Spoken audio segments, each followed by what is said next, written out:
Good morning, ladies and gentlemen. It's my pleasure and privilege to be here this morning and to have been asked to chair and moderate this august panel of banking and ancillary services experts. My name is Rizwan Desai, and I'm a senior partner of Collins Newman & Company, the Botswana member law firm of ALN.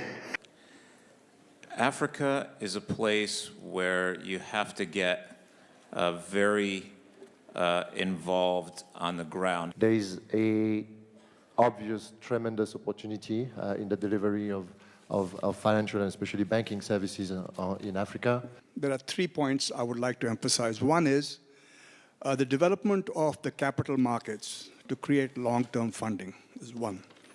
2 is giving greater access to credit. And 3rd is, of course, the favorite topic, which is financial inclusion. We must put in place best global corporate governance practices. And within the broader banking and financial services sector, there are also challenges to the traditional bricks and mortar banking model from new entrants who are technology savvy and have taken effectively the lead in mobile banking. Of course, a challenge to one industry player is an opportunity for another. And the fact that the banking environment in Africa is undergoing vast structural change with a number of trends coming to the fore is simply a fact. So we will this morning, ladies and gentlemen, be covering some of these trends, being broadly and in sequence the particular challenges of running and growing a bank in Africa, the peculiarities of that. We'll hear a little about that from our experts. Financial inclusion of the unbanked and the role of technology and innovative banking products in reaching the masses. We'll touch on that.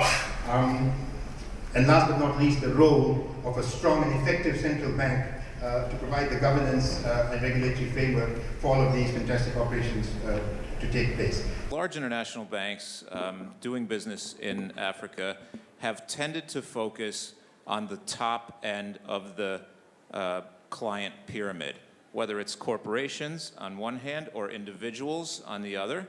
They have tended to want to bank because that's what sort of fits the if you like, the kind of European cookie cutter approach, the big end, the top end of the client pyramid, the large multinationals and the largest local corporate champions, and then the affluent, wealthy and affluent on the retail side.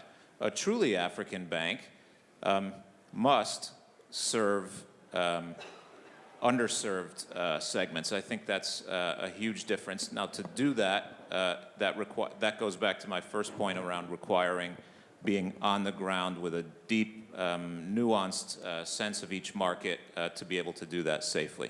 Taking into consideration these engines of growth, it's very easy to recognize that all these initiatives are fairly capital intensive. You have to expand network, both brick and mortar traditional delivery channels and also virtual. Requires a lot of investment in technology and human capital. And these, alongside amended prudential guidelines, reinforcing and increasing capital adequacy ratios, put a big question mark on the ability of African banks to raise new capital. The need for infrastructure in Africa is insatiable. One estimate, for the next 10 years, Africa would need about $100 billion a year in terms of financing to support its appetite for infrastructure. And today, only $50 billion is available. Now, it's nice to talk about raising foreign currency for local projects, but a lot of that has to come in local currency. For that to happen, capital markets have to develop. Kenya is one market where you have long-term yields, paper, and many African markets you don't. So there's a role to play in banks working with the regulator, working with customers like pension funds, people who have long-term money, to develop capital markets. Now, as central bank, we must be a proactive, efficient, and effective regulator because all these mobile network companies have interfaced with the banks. Now, initially, there was resistance from the mobile companies of these, not the mobile companies, but from banks, of the services offered by the mobile operators, but they decided to join them. And therefore, that makes the work of a central banker fairly heavy.